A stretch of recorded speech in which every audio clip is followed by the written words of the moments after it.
روزی میں برکت کے لیے ایک اصول ہمیشہ یاد رکھیے، جو اصول خود اللہ رب العالمین نے بتایا ہے، جو اپنی ساری مخلوق کو رزق دینے والا ہے۔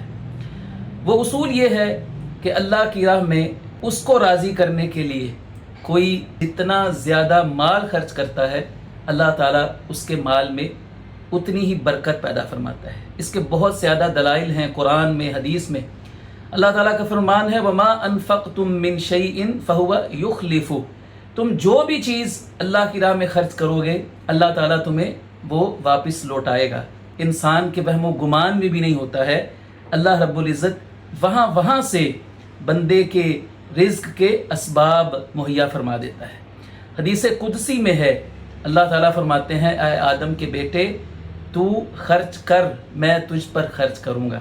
اور ایک اور حدیث میں آتا ہے کہ روزانہ جب صبح ہوتی ہے تو آسمان سے دو فرشتے اترتے ہیں۔ ایک فرشتہ دعا کرتا ہے اللہم آتی منفقا خلفا، اے اللہ جو خرچ کرنے والا ہے تو اس کو اس مال کا نیب البدل عطا فرما جو اس نے تیری راہ میں خرچ کیا ہے۔